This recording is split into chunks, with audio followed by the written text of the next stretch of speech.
Ethos, I believe, started out as a kind of a social cause where you wanted to bring learning to outside the classroom, right? Was that the main motive, or what was the motivation to that? So when Ethos started, it started with a simple quiz on architecture called Acumen, uh, testing architectural acumen.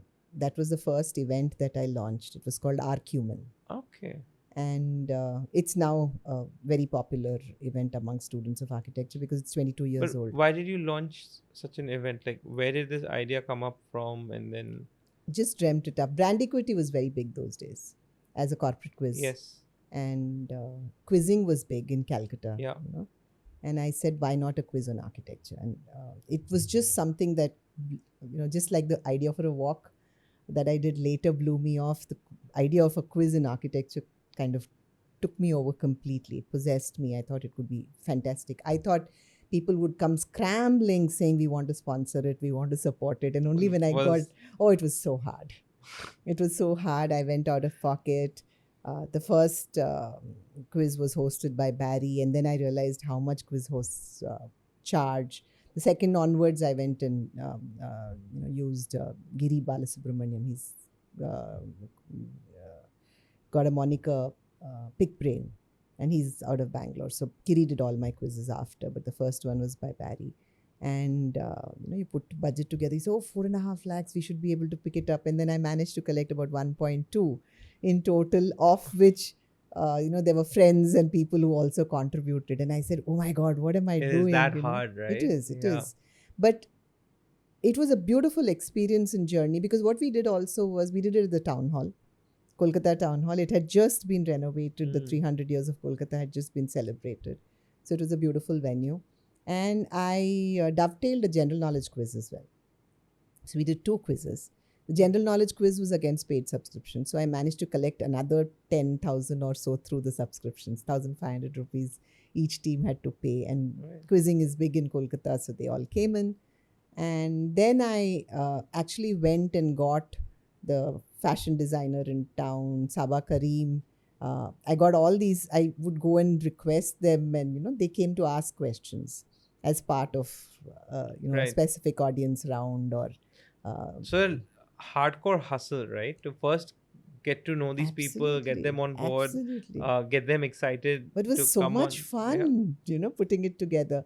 And then I again, now what do? I finished Kolkata, which is only the eastern, and all Right. these kids, the participants, they still remember they came and stayed at home, because I couldn't afford to put them up anywhere at that point in time. So they actually stayed at home.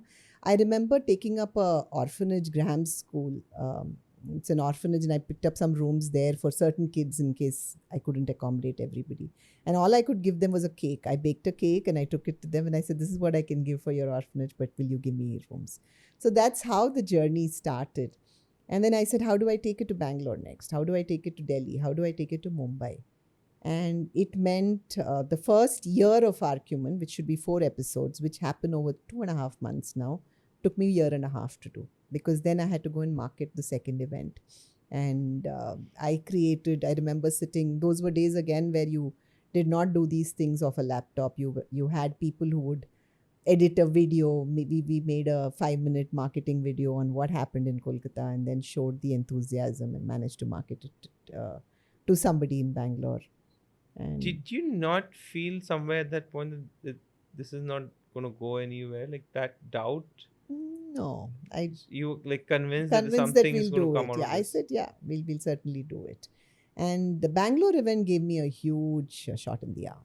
We had 750-seater JN Tata Auditorium packed, and so much enthusiasm, because again, Bangalore quizzing culture is big. Architects are lovely. Very passionate. Yeah, and I managed to make the best of friends there, because Very I'd interesting. lived in Bangalore earlier also, right? So I could connect back through friends, circle in and find certain architects and request them to again be that, ask those questions. And I remember Jaisim, Naresh, Prem, all of them coming. Prem's mother, Tara Chandawaka, was a great fan of the quiz. The old ladies, unfortunately, no more. But, she would be there at every event and Very nice. so on. So the quiz was something that, and while that was happening, Akhilesh, is when I realized how much students needed support. I mean, there was so much enthusiasm. Suddenly, everybody was going back to libraries, reading, sending me questions. There were people who would email. Those were days when emails were there. So they would send me these emails saying, I found 4 questions for you that you can use. Because research was hard. We didn't have the web the way it Right. is today. So it would be through books. I would actually be scanning newspaper cuttings and, making questions. Because the questions should not and could not be just who built this, who designed this. It had to have a lot of uh, flavor to it. And even today, I have a lot of young architects who were part of the first few years saying how it transformed how they look at buildings, how they understand, for instance, there were questions on color and how, you grade color because of the atmosphere. If you look up, sometimes in a building, you see different shades. Yeah. But how do you paint it in a manner that you see a single shade? And these are questions because there were buildings that did it. And I would ask about those buildings and what is unique about them. And they would say, oh my God, we never even thought of it from those perspectives.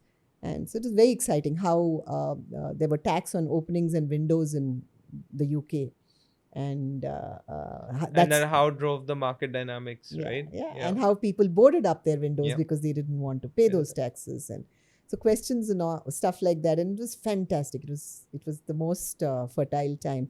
But I also found them writing in, asking questions on what they should do with their lives, how to solve a particular problem. They feel they're misfits, or how to arrive at certain decisions in life. And that's when Ethos as a platform emerged. So while the quiz was the initial excitement and an event, but I realized that, like I was at crossroads, I did not know what I wanted to do with myself when I graduated, when I moved to Bangalore. And by chance, I got all the right opportunities. I thought it would be nice for them to have that choice to make.